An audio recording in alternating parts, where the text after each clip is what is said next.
Boa tarde a todos. É um prazer estar com vocês aqui no nosso segundo programa DAD Conversando com Mulheres Economistas. A nossa segunda convidada é nada mais que nada menos que a economista Maria Gabriela Nauiuaki. Maria Gabriela é economista e atualmente conselheira do Corecon Paraná. Vai ser um prazer ouvi-la, Maria. Boa tarde, Inês. Boa tarde às pessoas que estão nos assistindo. Qual que é a intenção desse nosso programa de AD Conversando com Mulheres Economistas? É justamente ouvir, certo, a trajetória dessas mulheres corajosas que foram selecionadas, né, a dedo para o nosso programa de AD, para elas contarem de sua trajetória profissional.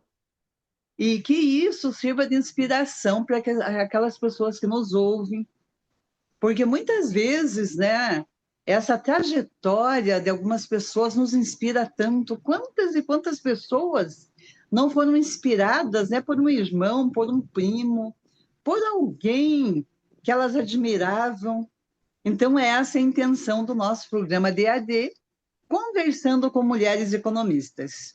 Então, dando início, eu chamo aí a nossa convidada de hoje, Maria Gabriela, para uma conversa, Maria. Certo? Então, dando início, como eu já conheço Maria Gabriela, ela tem uma impressionante história de vida.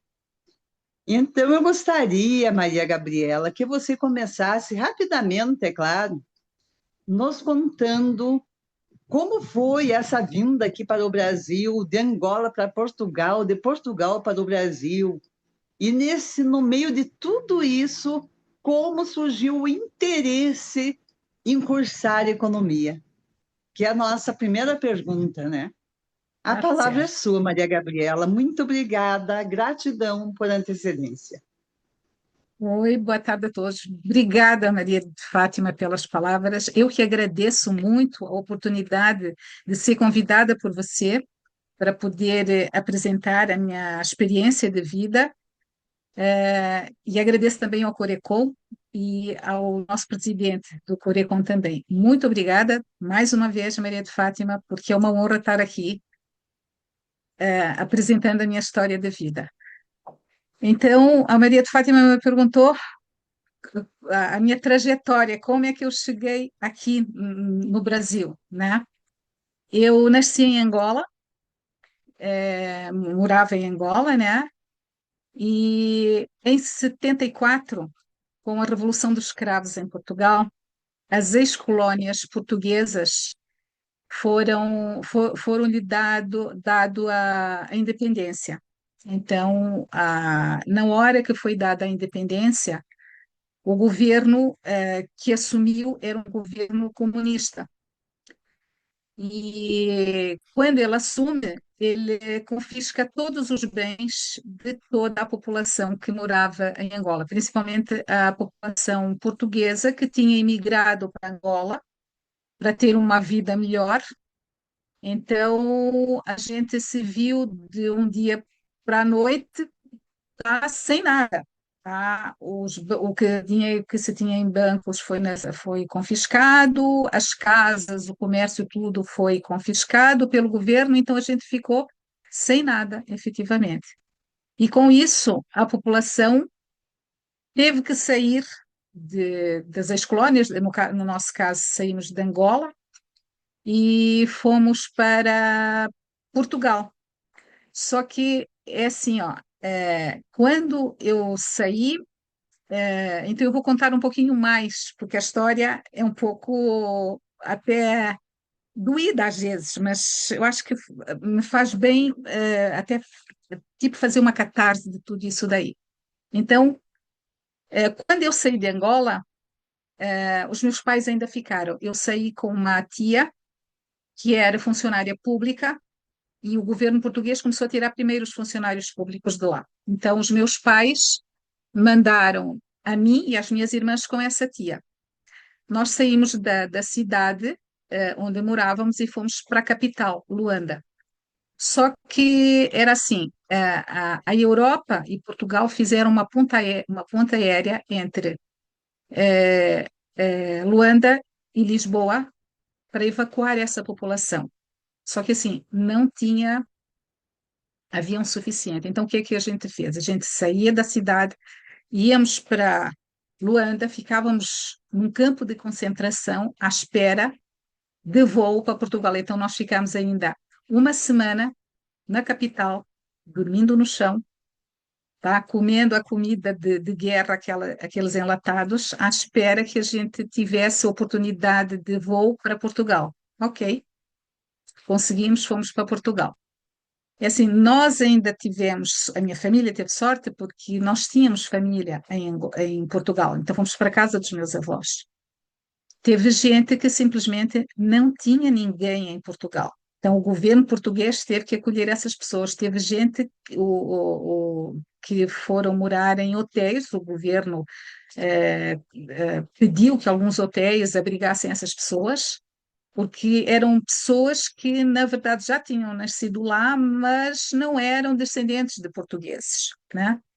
Então, foi o caos. Chegando em Portugal, que era um país fascistas e com a mudança de regime, quando se deu a Revolução dos Escravos, se tornou um país socialista. Então, tudo foi nacionalizado também. Os grandes empresários tiveram que sair, porque foram escorraçados, e os meios de produção foram entregues aos trabalhadores, que não tinham experiência nenhuma. E o que é que aconteceu? Claro, as empresas quebraram, a economia quebrou, e nessa confusão toda, nós tínhamos uma família aqui, primos dos meus pais, que ofereceram trabalho, tá, para o meu pai. Falou, olha, queres vir para cá? Vem dar uma olhada, vê se te agrada e se queres recomeçar a vida aqui. Essa foi a nossa sorte, tá? Então, os meus pais vieram para o Brasil, nós ficamos em Portugal ainda com os meus avós, até que os meus pais se organizassem aqui, arrumassem casa, trabalho e tudo. Quando já estava tudo organizado, a minha mãe foi nos buscar e nós viemos para o Brasil. Graças a Deus, tá? Que eu sou muito grata ao Brasil por essa oportunidade. Todo mundo me diz assim: por que tu não ficas em Portugal, não vais para Portugal? Não quero.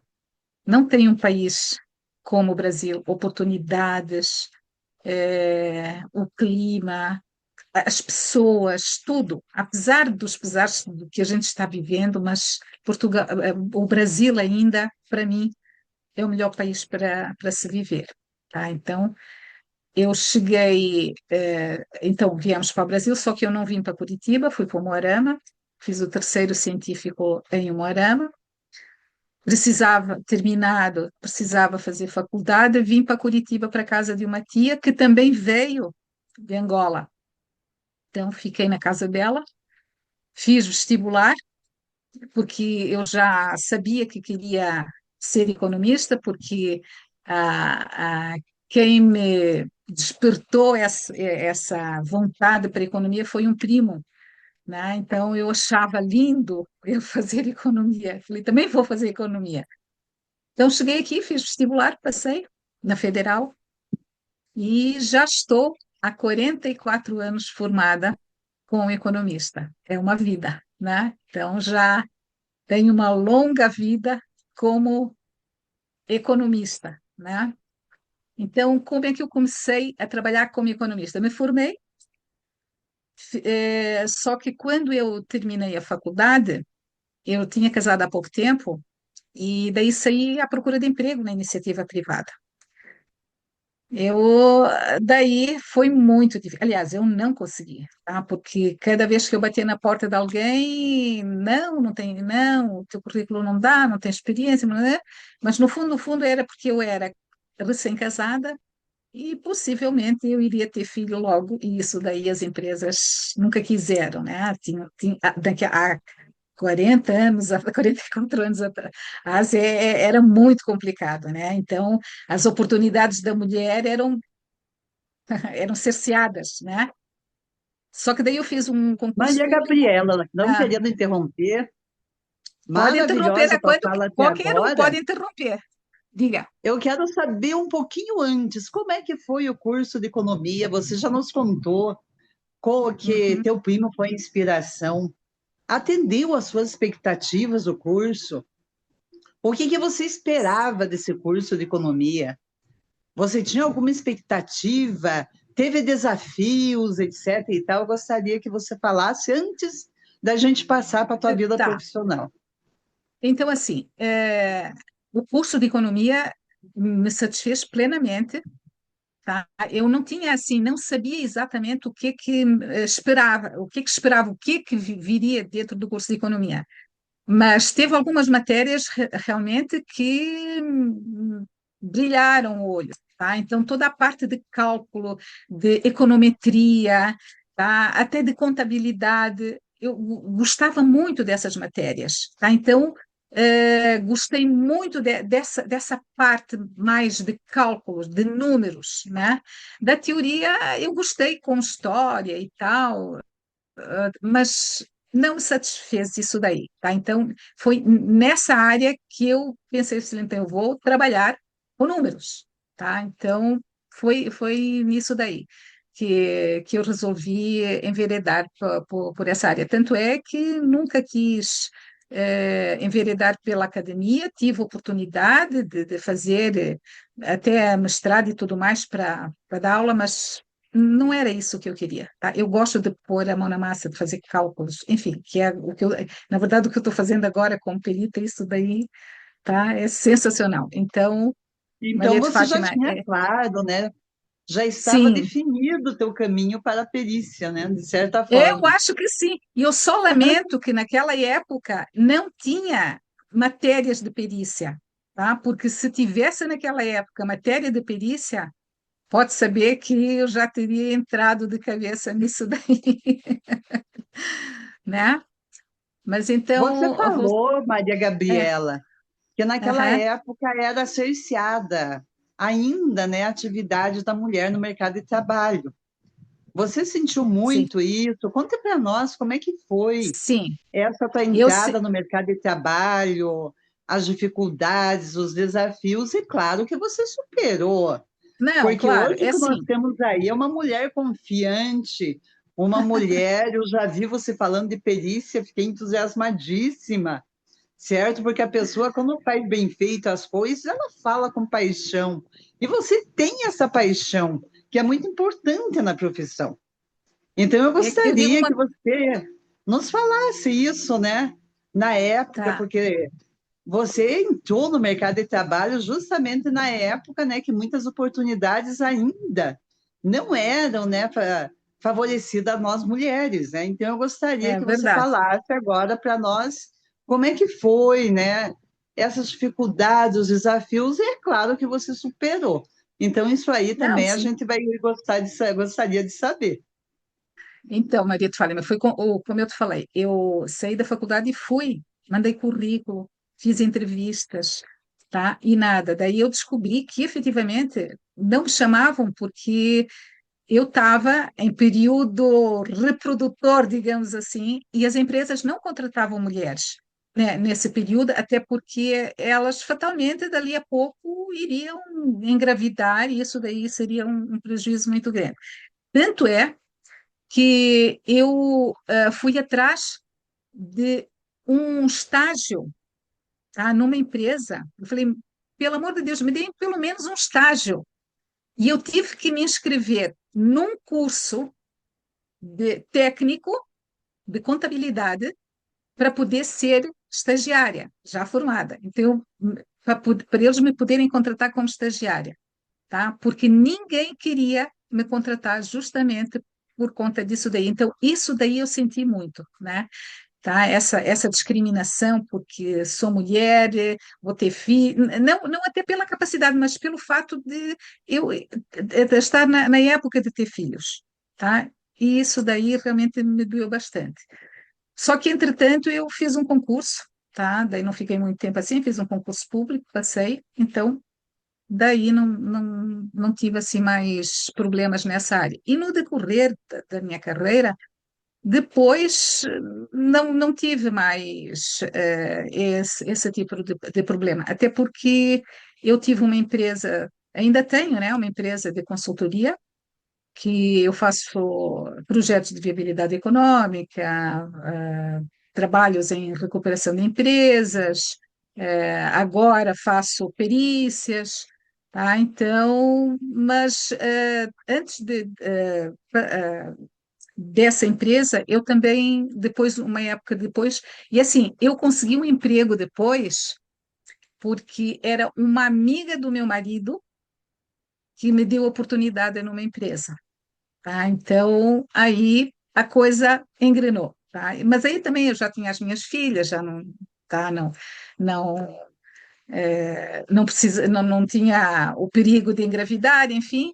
Então, daí entrei na iniciativa privada, fiquei 17 anos trabalhando em empresas como gerente administrativa financeira, mas nunca tive, assim, como gerente administrativa financeira, os problemas inerentes a uma empresa, enfim, mas não discriminação, tá? Nunca senti essa discriminação porque era mulher e ser chefe, não. Todo mundo está respeitado. E, assim, também já era um tempo após, né? Após a minha a formatura, né? Então já eram outros tempos, outras cabeças, enfim. Então, essa foi a minha trajetória. Além daí, eu estava trabalhando, tá, numa empresa e daí entrei no Corecon e vi um anúncio sobre perícia. E eu fui atrás para ver o que que era. Me chamou muita atenção.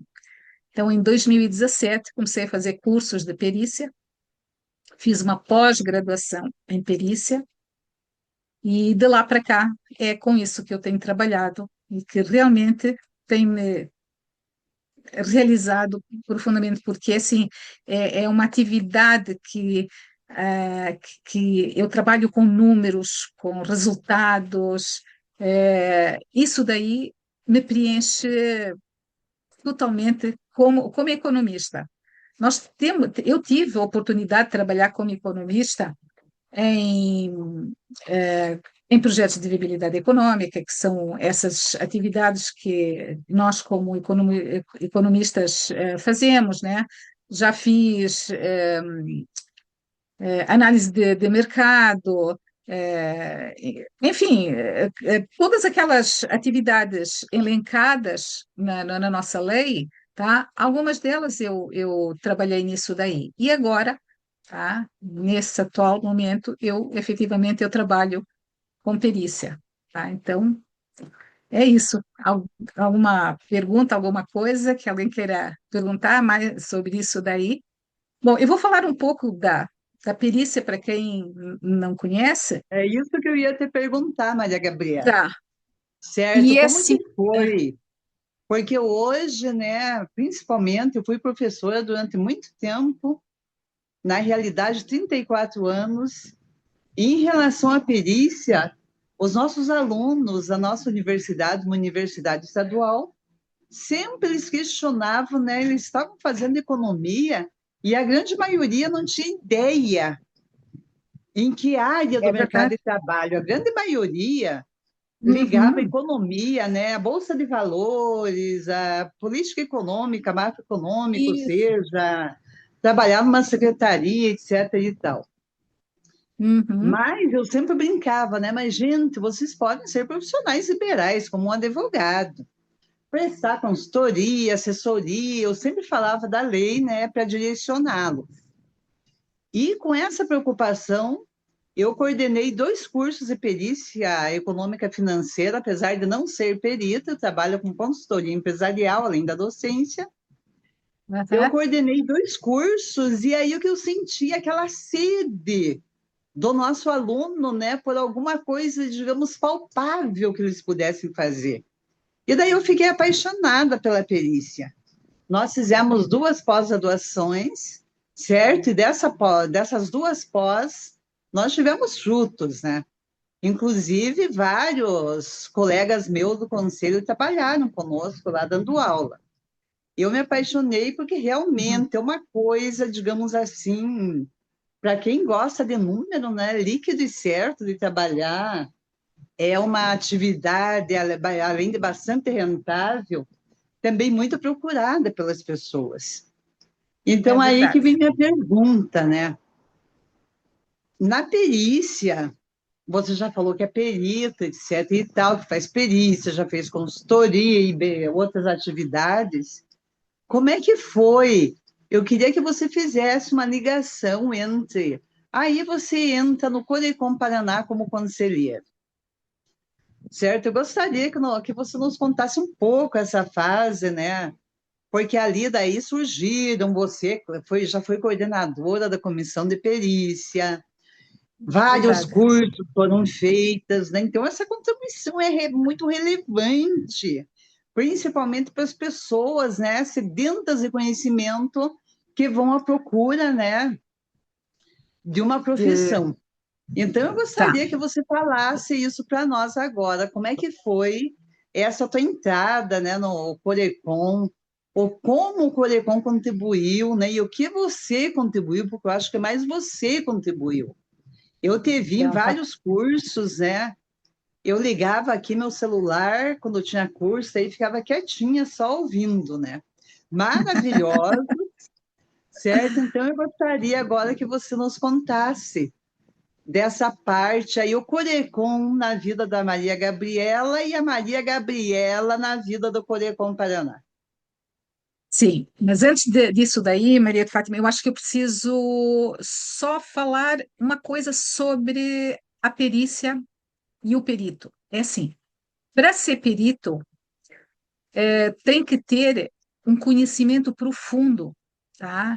De um monte de matérias. Então, assim, eu entrei na perícia justamente numa época ótima, porque eu trazia toda uma experiência anterior que me deu uma bagagem suficiente para entrar na perícia. Então, não é qualquer um que vai começar agora, vou fazer perícia. Não, tem que ter, é um trabalho muito especializado, tá? Que a gente tem que ter muita experiência, tá? Para poder partir para esse lado. Então, assim, não é simplesmente chegar e fazer perícia. Tem que ter experiência. E o que me ajudou realmente foi essa bagagem que eu trouxe lá de trás. Agora, falando como você me perguntou, como é que eu entrei no Corecon e o Corecon entrou na minha vida? Quando eu estava fazendo o curso de pós-graduação, eu conheci, claro, o Consentino. Então, nós nos tornamos amigos e tal, e ele me convidou em 21, em 1921, para participar de uma chapa no Corecon. Eu aceitei, eu não sabia exatamente como é que era, porque eu nunca tinha participado do Corecon, não sabia quais eram as atividades, mas eu nunca digo não. É assim, eu tenho um desafio, eu falei, vamos ver o que é que vai dar. Isso sempre permeou a minha vida. Então, assim, tenho um desafio. Aliás, eu sou afeita a desafios. Tenho um desafio, eu vou lá, faço e faço acontecer. Então, foi dessa maneira. Então, eu entrei no Corecon pelas mãos do Consentino. Então, estou desde 21, já estou o meu como conselheira, né? É, e como, não sei se todos sabem, mas tem várias, dentro do Conselho, nós temos várias comissões, vários núcleos, e nós somos convidados a participar dessas comissões e desses núcleos. E eu participei, tá, do núcleo de perícias, né? E fui coordenadora do núcleo de perícia durante 2 anos. Fizemos vários cursos, tá, de perícia económica financeira. Então, foi assim um trabalho que também me agradou e me realizou, tá? Foi muito interessante, tá? E a aceitação, tá, desses cursos no mercado de trabalho, porque não era todo mundo que oferecia esse curso, porque esse curso que é oferecido pelo Corecon, que ainda hoje é oferecido, é o primeiro curso, é o mínimo de horas que se exige para ser perito, tá? Então, esse curso é muito importante, tá? Para quem quer ser perito, precisa fazer esse curso. E a aceitação é muito, muito grande. Foram feitos cursos não, não só presenciais, mas EAD, porque depois, por conta da pandemia, as coisas ficaram um pouco mais difíceis, né? E então tivemos muitos cursos EAD, inclusive, assim, esses cursos abrangiam o Brasil inteiro. Tinha gente de Manaus, do Recife, enfim, tá? Foi muito interessante, tá? Então, eu fiquei como coordenadora durante esse período e agora só tenho mais esse ano, porque a gente tem um período, né, que fica dentro do conselho, depois tem que se afastar. Então, 2016 vai ser o último ano agora, tá, que estarei como conselheira, mas de qualquer forma eu sempre estarei no conselho, até porque a gente faz muitas amizades e parcerias, inclusive, com os conselheiros que estão lá, economistas do conselho, né? Então, o Corecon entrou na minha vida, mas não vai sair tão cedo assim, não. Mas que bom, Maria Gabriela. Veja, essa tua trajetória é empolgante. Porque eu falo em inspiração, né? Porque muitas vezes, uma vez até eu fiquei muito emocionada.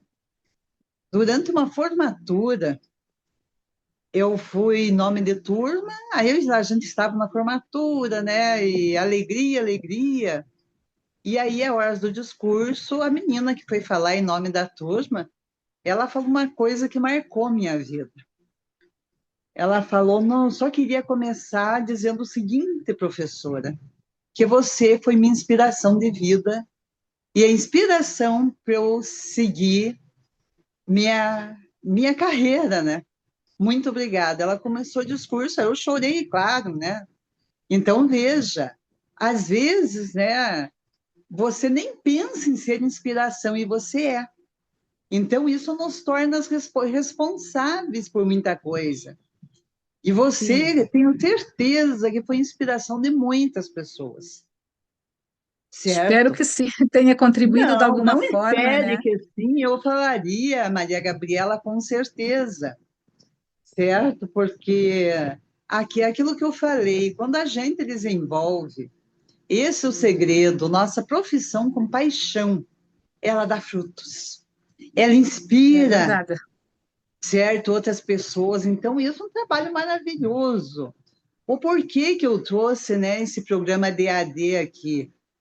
Justamente para que sirva de inspiração a muitas pessoas, a muitos jovens estudantes, porque não é só quem está nos assistindo, isso aí vai ficar no ar, certo? Vai ficar no site, no YouTube, no site do Corecon Paraná.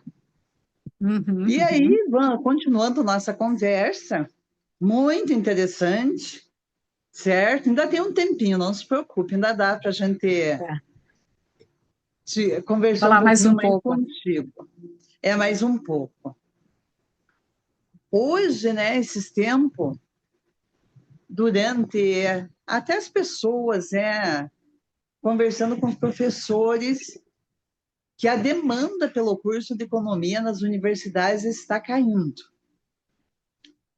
certo? Uhum. Aí tem várias opiniões, né? Uns acham que é porque o curso é muito teórico, os outros acham, né, que o currículo é inflexível, etc e tal. Então, o que que você acha? Você me contou que você saiu preparada, se apaixonou pelos números, certo? E TI, na tua época, não tinha a perícia, né, no curso. Não, não, Eram não as tinha. disciplinas básicas, né? Tipo Básica. teoria micro, teoria macro, história Macro, econômica.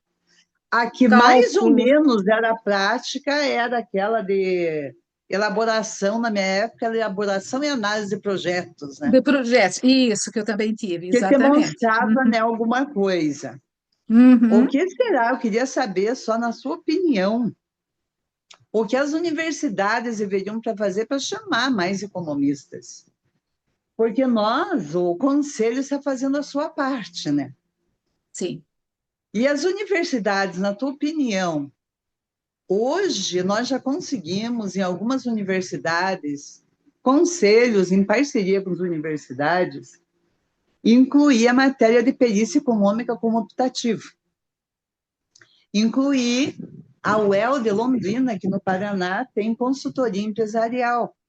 Então, as pessoas, quando fazem vestibular, elas já se direcionam. Não, eu vou fazer no EPG porque eu quero fazer perícia, certo? Hoje se conhece mais isso. Há tempos atrás ninguém falava, mas hoje as pessoas já mais ou menos sabem o que, para que fazer economia. Então é É contigo verdade. agora, senão eu vou tomar todo o teu tempo, me perdoa. Não, não, deixa eu te falar uma coisa. É assim, uma crítica que eu faço ao curso de economia, pelo menos na minha época, era muito teórico. E como você falou, Maria de Fátima, pouco se tinha de prática a não ser essa matéria aí de elaboração e avaliação de projetos. Nós, no nosso elenco de atividades, de acordo com a nossa a lei, né, a lei 14.011 de 51 e o decreto 31.794 de 52, ele elenca uma série de atividades que o curso de economia não dá muita atenção. Por exemplo, tudo e análise de mercado financeiro. Ok, alguma coisa até tem. Análise e elaboração de cenários econômicos, planejamento estratégico, análise financeira de investimentos nos projetos até alguma coisa. Deixa eu ver, produção de informações estatísticas de natureza econômica e financeira, incluindo contas nacionais e preços. Pouco se vê isso daí da prática. A gente tem teoria, mas assim, pelo menos eu estou falando de quando eu fiz, tá? Não tinha uma coisa prática para a gente fazer. Por exemplo, avaliação patrimonial e econômica de empresas. Não tem, isso daí não tem. Ou outra atividade como a nossa, perícia judicial e extrajudicial, auditoria e fiscalização, economia e finanças internacionais, estudo e cálculos atuariais. Aonde é que a universidade privilegia ou dá condições de que os alunos possam aprender esse tipo de atividades que estão escritas na nossa lei? Tá? Muito pouco. Hoje é basicamente a gente estuda teoria, tá? Teoria econômica, basicamente. Mas isso também, para quem é da academia, isso é muito importante, claro. Tá? Mas quem não é da academia, quer uma coisa prática, como eu, que queria números, gosta de trabalhar com números nessa área, teria que ser direcionado efetivamente algumas matérias para atender essas atividades que estão dentro da nossa lei, do que nós podemos fazer como economistas. Eu acho que a universidade falha em não atender isso daí. E principalmente são as atividades, como a perícia e outras atividades assim, que, por exemplo, cálculos atuariais não têm, eh, deixa eu ver o que mais é que pode ser, por exemplo, uma avaliação patrimonial e econômica financeira de empresas, uma avaliação de empresas, sabe? Então, eu acho que teria que ser dessa maneira. Ok, tem toda a parte teórica, né? Mas essa parte mais prática e mais de números também deveriam privilegiar dentro do currículo da universidade. Então, essa é a crítica que eu faço, Maria de Fátima.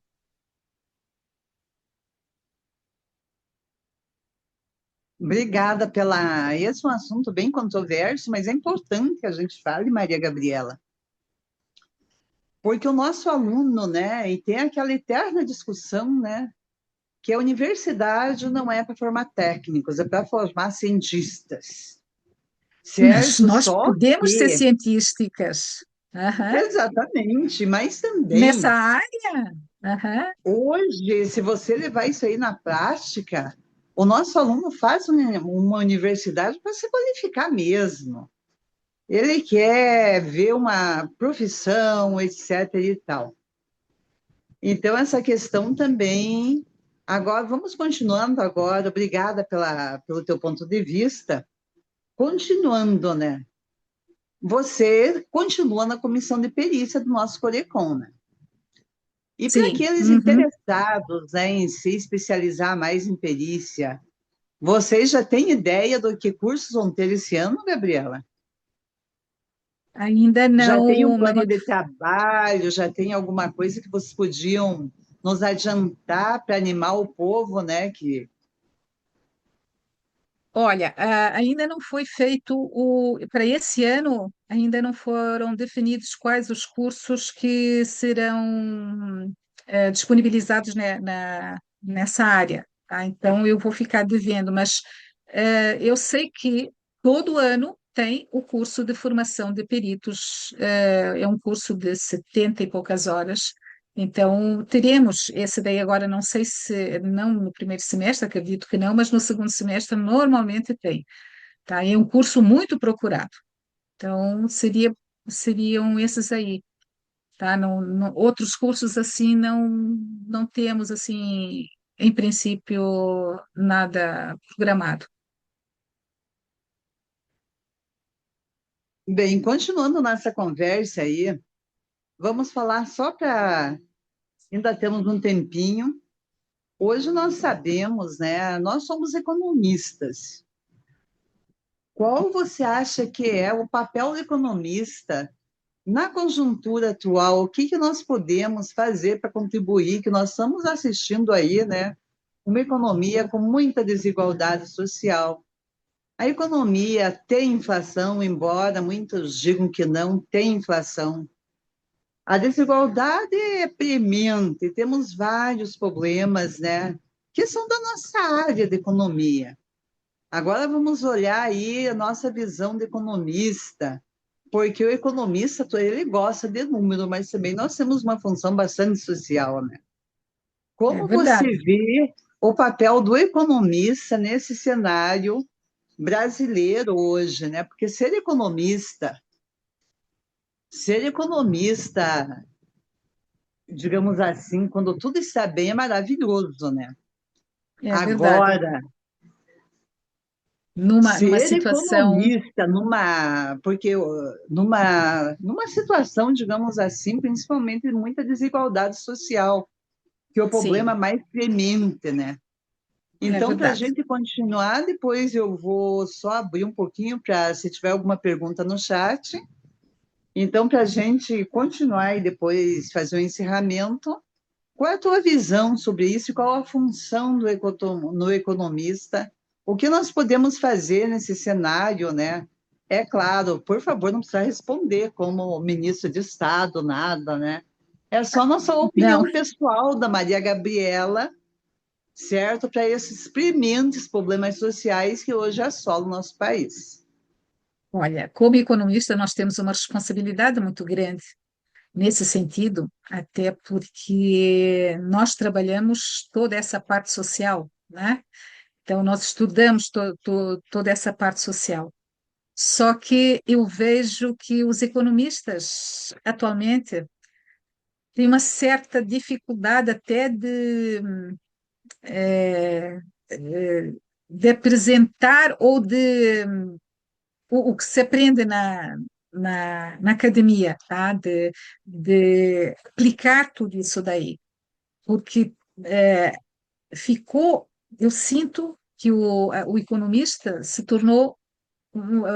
tornou-se uma atividade muito política, tá? E não se pensa, tá? Na teoria, no que a economia ensina, no que devemos fazer, tá? Para ajudar nessa desigualdade, por conta justamente dessa política envolvida.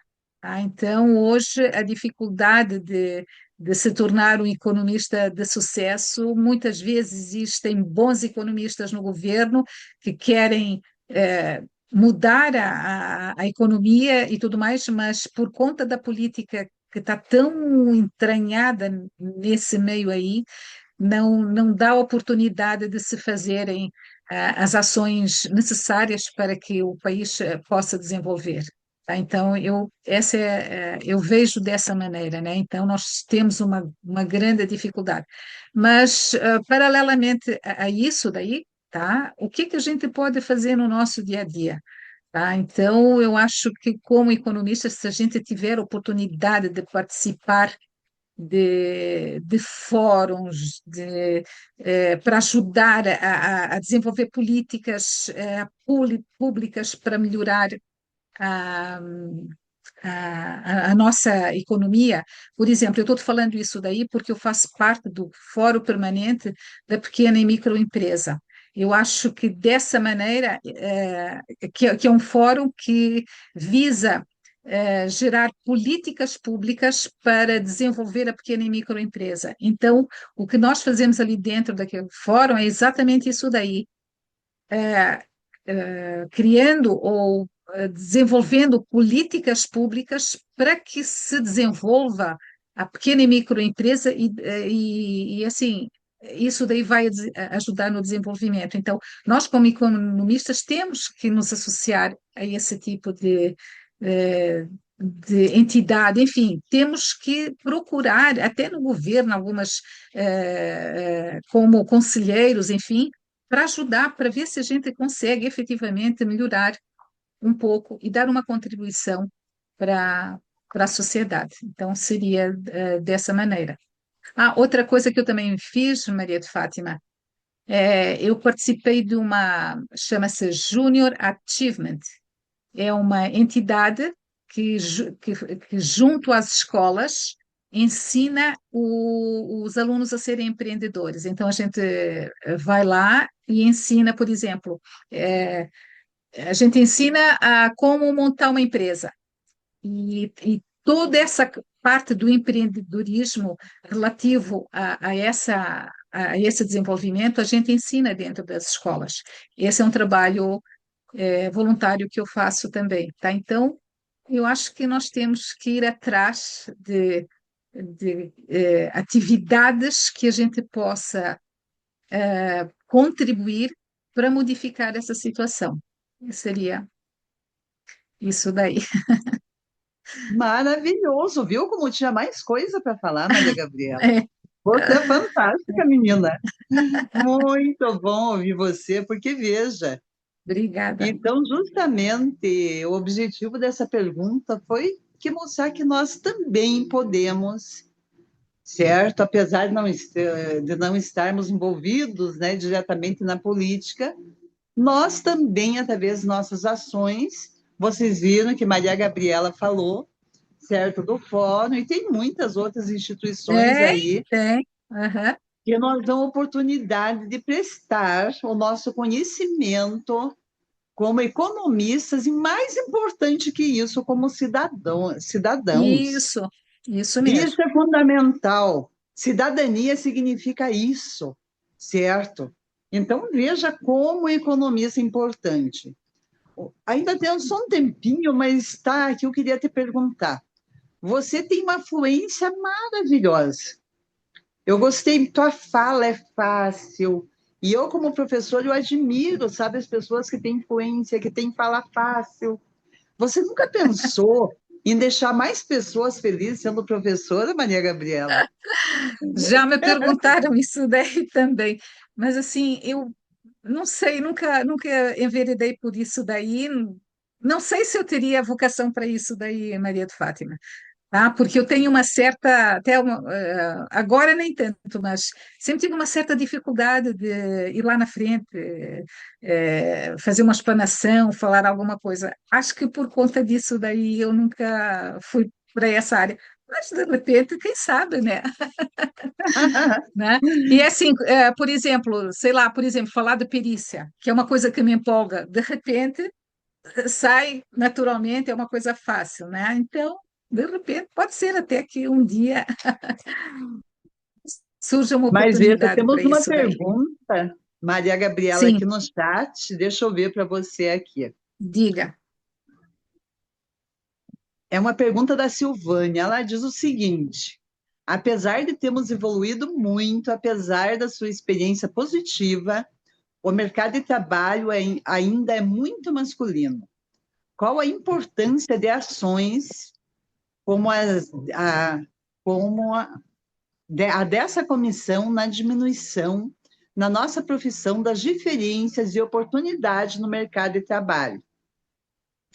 Essa é a pergunta dela. Importância, qual a importância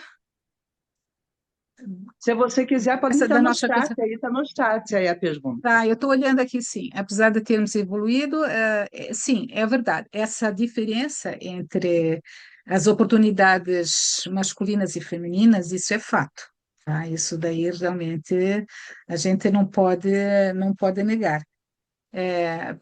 Por exemplo, olha, eu hoje participei de um de uma palestra lá na FIEP sobre o acordo entre o mercado comum europeu e a União Europeia, tá? Então, as novas regras desse acordo, enfim.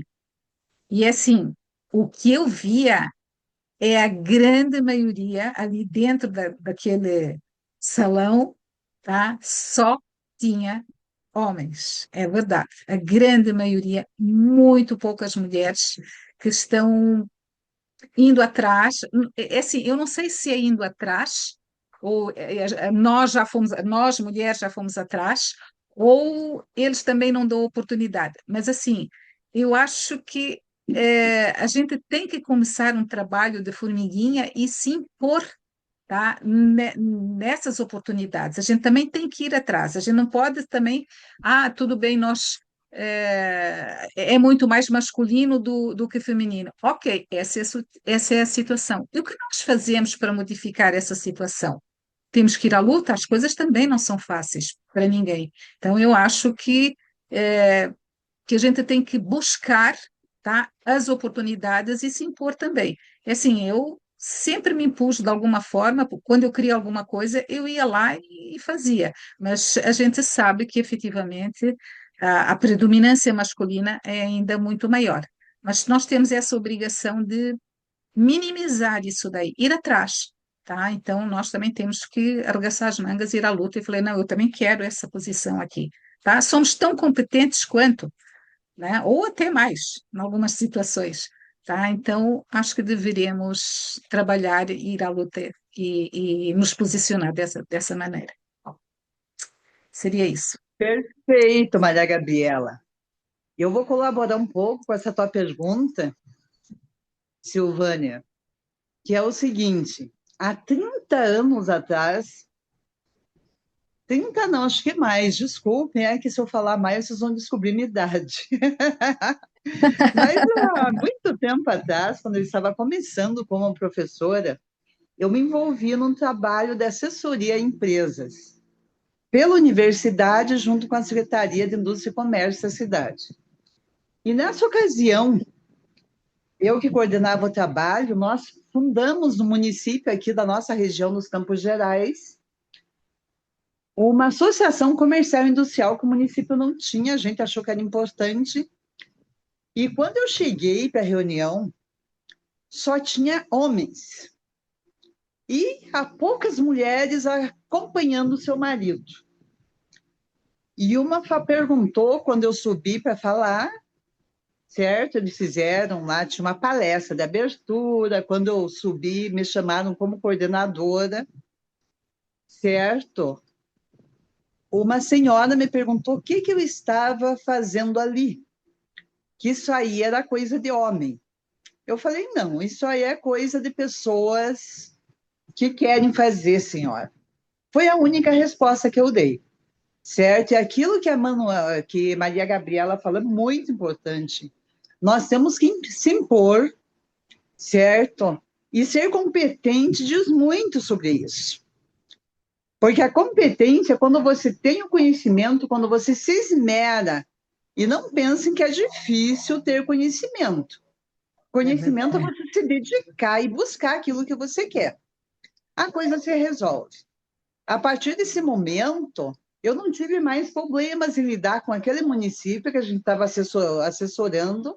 Inclusive, as esposas, né, levaram um choque inicialmente. O que você, eu nunca esqueço disso, mas são os desafios, né, que marcam nossa trajetória. E É hoje nós verdade. tivemos aqui, né, conversando com a gente, uma pessoa que encarou vários desafios. Ela foi corajosa, ela desafiou muita coisa, mas ela chegou, ela alcançou aquilo que ela achava importante. E hoje está aqui como inspiração para muitos de nós, certo? Então, hoje falamos, muito bom falar com você. Falamos com Maria Gabriela, economista, mulher e uma pessoa, né, que com certeza serviu e servirá de inspiração para muitas pessoas ainda. Obrigada, Maria Gabriela.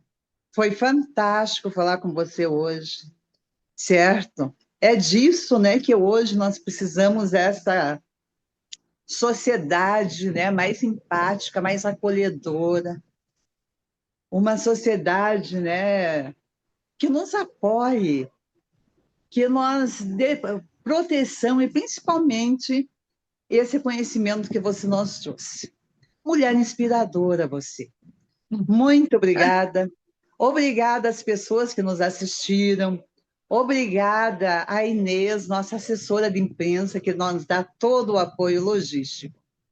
Eu termino dizendo boa noite e passando a palavra para a nossa estrela de hoje, Maria Gabriela. O final é contigo. Ok, Maria de Fátima, muito obrigadas pelas palavras, muito inspiradoras, tá? E até estou emocionada pelo que você falou. Agradeço profundamente e a oportunidade que você me deu e espero que alguém se inspire. E se precisa, se alguém quiser também conversar comigo depois, fiquem à vontade, tá? Mas muito obrigada, tá? Pelas palavras muito bonitas e inspiradoras que você me dedicou hoje nessa noite. Obrigada a todos os que participaram, escutaram, tá? A minha história de vida. Obrigada ao Corecon e ao nosso presidente, a, a, a Inês, pela disponibilidade de ficar aqui conosco e fazer essa transmissão. Muito obrigada a todos e até uma próxima oportunidade. Mais uma vez, Maria de Fátima, obrigada por tudo. Obrigada a você, certo? Muito bom, Maria Gabriela.